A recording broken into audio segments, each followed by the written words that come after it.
کہ ابن آدم کے قدم اس وقت تک میدان محشر میں اللہ رب العالمین کے سامنے سے نہیں ہٹیں گے جب تک کہ 5 سوالوں کے جواب نہیں دے گا۔ اللہ رب العالمین بندے کو اپنے سامنے کھڑا کرے گا کہ بندے یہاں 5 سوال کے جواب دے، پھر یہاں سے تو ہٹے گا۔ اگر 5 سوال کے صحیح معنوں میں جوابات نہ دیے تو تیرے لیے امان نہیں ہے، تیرے لیے جہنم کا دروازہ ہے۔ اگر تو ان 5 کے سوالات کے جوابات بآسانی اور صحیح دے سکا تو تیرے لیے جنت کی امان ہے۔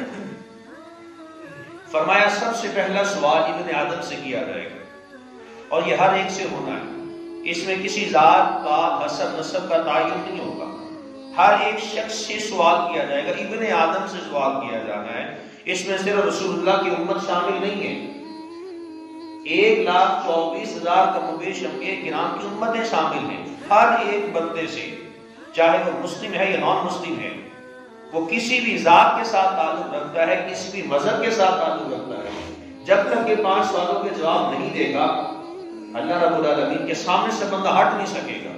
وہ عدالت ایسی عدالت ہوگی جس میں بندے کا ظاہر بھی کام رہا ہوگا، اندر بھی کام رہا ہوگا، مالک نے پتہ نہیں کون سے سوال کرنے ہیں۔ وہ 5 سوال سنیے اور اپنا احتساب کیجئے 2020 میں کیسے تھے اور اب آگے ہم نے 2021 کو کیسے گزارنا ہے۔ سب سے پہلا سوال کیا جائے گا عن عمرہ فیما افناہ، سب سے پہلا سوال اس بندہ مومن کی عمر کا ہوگا، اس نے عمر کہاں گزاری، عمر کو کہاں فنا کر دیا، اس نے اپنی عمر کا کتنا حصہ اللہ رب العالمین کے حضور دیا اور عمر کا کتنا حصہ اس نے دنیاوی کاموں میں لگا دیا۔ عمر کے بارے میں سوال کیا جائے گا، آپ کی زندگی کے بارے میں سوال ہوگا، بندہ مومن زندگی کہاں گزار کے آیا ہے، غلط کاموں میں تو نہیں گزاری، حقوق اللہ کی ادائیگی تو کرتا رہا، حقوق العباد کی پاسداری نہیں کی نا۔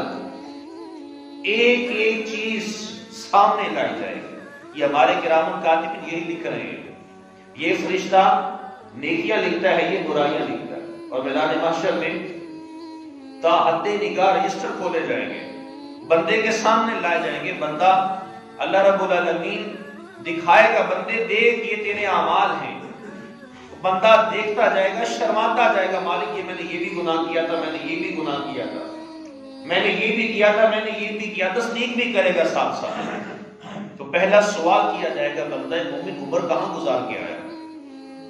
یہ اگر آپ کو زندگی ملتی ہے 50 سالہ، 60 سالہ، 70 سالہ، اس کا سوال جواب ہونے، جناب یہ کوئی عام صرف فارمیلٹی کے لیے اللہ رب العالمین نے دنیا میں نہیں بھیجا، اس کے پیچھے بہت بڑا بیک اپ ہے، فیڈ بیک لیا جائے گا آپ سے پوچھا جانا ہے کہ آپ نے زندگی کیسے گزاری ہے، صرف آئے کھا پی کے چلے گئے، اس چیز کا سوال نہیں ہونا، آپ سے ایک ایک چیز کا سوال کیا جائے گا، ایک ایک قدم پر آپ کا جو گناہ ہے، جو نیکی ہے، جو آپ کا اعمال بد ہے، اعمال صالحہ ہیں، ان کے بارے میں پوچھا جاتا ہے۔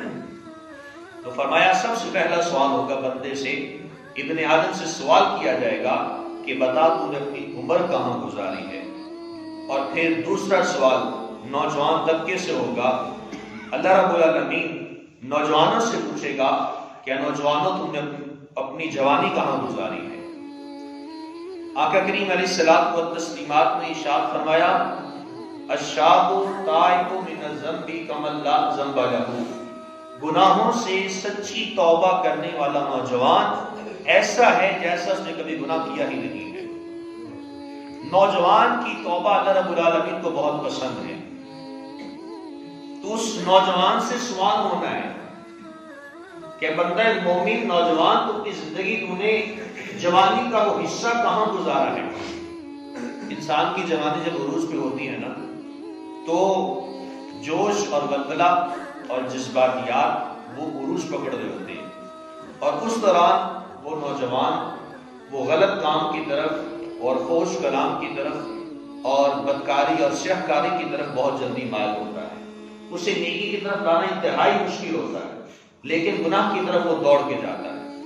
یہ جوانی کی جو عمر ہے بلوغت کے بعد سے لے کر کم از کم 30 سے 35 سال تک کا یہ دورانیہ، یہ جوانی کی عمر کاؤنٹ کی جاتی ہے۔ 40 سال سے جیسے انسان اوپر جاتا ہے اسے بڑھاپے میں شمار کیا جاتا ہے کہ وہ بڑھاپے کی طرف مائل ہونا شروع ہو جاتا ہے۔ تو یہ جوانی کی عمر، اس کے بارے میں سوال کیا جا رہا ہے کہ تو جوانی کہاں گزار کیا ہے۔ ایک ایک چیز بندہ مومن کی سامنے لائی جائے گی۔ اگر جوانیاں ہم نے صحیح معنوں میں اللہ رب العالمین کے حضور گزاری ہوں گی، ہم سرخرو رہیں گے۔ اگر ہماری جوانیاں خراب گزری ہوئی ہیں، ابھی وقت ہے اللہ رب العالمین کے حضور توبہ استغفار کرنے کا، ابھی وقت ہے، ابھی توبہ کا دروازہ کھلا ہے، بند نہیں ہوا، اور وہ قیامت کے برپا ہونے تک وہ کھلا ہے۔ جیسی قیامت کا سما برپا ہوگا وہ توبہ کا دروازہ بند ہو جائے گا۔ تو قبل اس سے کہ ہمارے ناک میں روئی ٹھونس دی جائے، ہماری سانسوں کی مالا ٹوٹ جائے، ہمارے انگوٹھے باندھ دیے جائیں، ہمارے ہاتھ پاؤں سیدھے کر دیے جائیں، اور ایک سفید پوش سفید لباس میں ملبوس ہو کر ایک ایسی کوٹری میں چلے جائیں جہاں نہ تو کوئی اے سی ہے، نہ تو کوئی لائٹ ہے، نہ تو کوئی ہیٹر ہے، ایک سوئی کے نکے کے برابر بھی وہاں روشنی نہیں ہوگی۔ اس وقت کے آنے سے پہلے پہلے توبہ کر لی جائے تو بہت بہتر ہے۔ تو جوانی کے بارے میں سوال ہوگا، نوجوان تو بتا اپنی تم جوانی کہاں گزاری۔ پھر تیسرا سوال کیا جائے گا وعن مالی، اس بندہ مومن کے مال کے بارے میں پوچھا جائے گا، تو نے مال کہاں سے کمایا ہے، مال تو نے کہاں کہاں سے کمایا ہے، پوچھا جائے گا حلال کہاں سے کمایا، حرام کدھر سے کمایا ہے، یا ساری زندگی حرام ہی کماتا رہا، حرام خود کمایا بھی، کھلایا بھی، خود بھی کھایا بھی، پورے خاندان والوں کو کھلایا، حرام کے لقمے سے تیری اولاد جوان ہو گئی، اور وہی حرام کا لقمہ نسل در نسل چلتا ہوا 7 پشتوں تک جا رہا ہے۔ اس بندے سے سوال کیا جائے گا تو نے مال کہاں سے کمایا ہے۔ آقا کریم علیہ الصلوۃ والتسلیمات نے ارشاد فرمایا، ابن آدم کہتا ہے میرا مال میرا مال، فرمایا اس کا مال وہی ہے جو قبر میں لے کے گیا، اور اس کا عمل ہے۔ دنیا سے جانے والا انسان کتنا ہی امیر ترین کیوں نہ ہو، آپ اس بات کا تعین کر لیں، اپنے دل و دماغ میں یہ بات بٹھا لیں کہ کفن میں جیب نہیں ہوتی۔ انسان کتنا ہی مالدار کیوں نہیں ہے، لیکن جب دنیا سے جاتا ہے خالی ہاتھ جاتا ہے، سب کچھ دنیا میں رہ جاتا ہے۔ پھر کیوں نہ ہو کہ ہم حلال کمائیں، حلال کھائیں، خود بھی کھائیں، اپنے بیوی بچوں کو کھلائیں۔ اور یہ بات بھی ذہن نشین رکھیے، جو شخص حلال کماتا ہے اس کی اولاد بھی نیک ہوتی ہے، جو شخص حرام کماتا ہے، حرام کھاتا ہے، اپنے گھر والوں کو حرام کھلاتا ہے، اس کی اولاد نافرمان ہوتی ہے، فرما بردار نہیں ہوتی، ساری زندگی اپنے ماں باپ کو دکھ دیتی رہتی ہے۔ آپ کی کمائی میں ایک لقمہ بھی، ایک ٹکا بھی جسے کہتے ہیں وہ بھی حرام کا شامل نہیں ہونا چاہیے، وگرنہ سارے کے سارے جو نیک کمائی ہے وہ ساری کی ساری ضائع ہو جائے گی۔ مجھے یہ بتائیے، دودھ ہو، 1 من دودھ اور اس میں 1 قطرہ بول کر دے، کوئی پیشاب کا گرا دے، تو بتاؤ دودھ پینے کے قابل رہے گا؟ نہیں رہے گا۔ اپنی زندگی کو اس دودھ کی مثل نہ بناؤ جس میں غلطیوں کی، کوتاہیوں کی اور حرام کے لقمے کی آمیزش موجود ہو۔ اپنی زندگی میں جو کمائیں وہ دودھ کی طرح صاف اور شفاف ہو، اس میں آپ کے گناہ، آپ کے حرام چیزیں شامل نہ ہو۔ فرمایا کہ بندہ مومن سے یہ سوال کیا جائے گا تو نے مال کہاں سے کمایا اور کہاں خرچ کیا، یہ بھی سوال کیا جائے گا، کہاں کہاں خرچ کیا ہے۔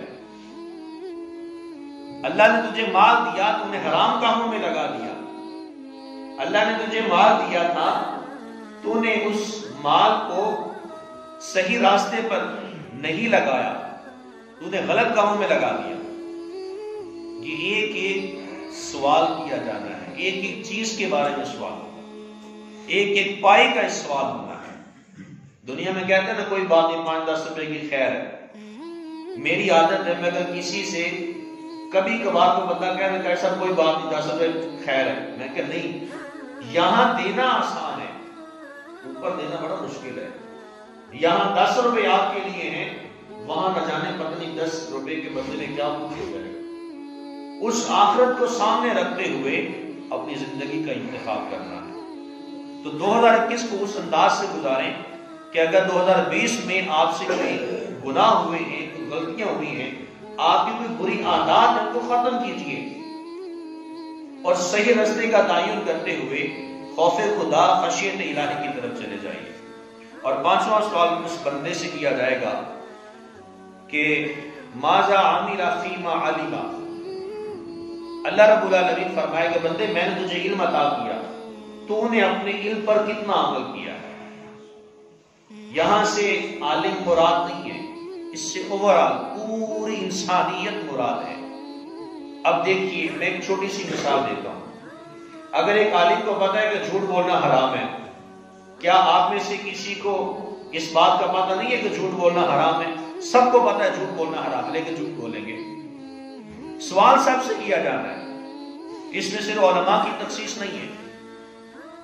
اگر ایک عالم کو پتا ہے کہ پیشاب کے چھینٹوں سے بچنا یہ ہمارے نبی کا حکم ہے، اس پر عذاب قبر ہے، تو کیا آپ کو پتا نہیں ہے کہ پیشاب کے چھینٹوں سے نہیں بچنا سے کپڑے ناپاک ہو جاتے ہیں؟ آپ کو بھی پتا ہے۔ تو اس میں اوورآل پوری انسانیت مراد ہے۔ ہر بندے سے سوال کیا جانا ہے کہ بندے میں نے تجھے علم عطا کیا، تو نے اس پہ کتنا عمل کیا؟ تو یہ 5 سوال ہوں گے ایک ابن آدم سے۔ اس وقت تک اللہ رب العالمین کے سامنے سے نہیں ہٹے گا جب تک ان 5 سوالوں کے جواب نہیں دے دیتا۔ یہ بہت بڑا امتحان ہے، یہ چھوٹا امتحان نہیں ہے۔ دنیا کا امتحان آپ کا ہوتا ہے، پرچہ ہوتا ہے 3 گھنٹے کا ہوتا ہے، پسینے چھوٹ رہے ہوتے ہیں۔ میتھ کا پیپر ہو، انگلش کا پیپر ہو، سائنس کا ہو، تو اوپر سے لے کے نیچے تک پسینے سے بندہ شرابور ہو چکا ہوتا ہے، اور صرف 3 گھنٹے کا۔ لیکن وہ جو ایک دن ہونا ہے 50,000 سال کے برابر وہ ایک دن ہوگا۔ سوال 5 ہونے ہیں، سوچیں جب تک ان 5 سوالوں کے جواب نہیں دیں گے اللہ رب العالمین کے سامنے سے بندہ قدم نہیں ہٹا سکے گا، قدم ہلا بھی نہیں سکے گا۔ اس وقت سوچیں کیا بندے کے اوپر بیت رہی ہوگی۔ مجھے اور آپ سب کو تعین کرنا ہے ہم نے کون سا راستہ اختیار کرنا ہے۔ ہم نے کسب مال حاصل کرنا ہے، حلال کمائی کمانی ہے کہ نہیں کمانی، ہم نے عمر کہاں گزارنی ہے، اچھے کاموں میں کہ برے کاموں میں، اپنی اولادوں کی تربیت کس انداز سے کرنی ہے کہ بعد از وفات کو ہمارے لیے کہیں وہ ایسا نہ ہو کہ جہنم میں جانے کا ذریعہ بن جائے۔ یہ اس بات کا تعین مجھے اور آپ سب کو کرنا ہے۔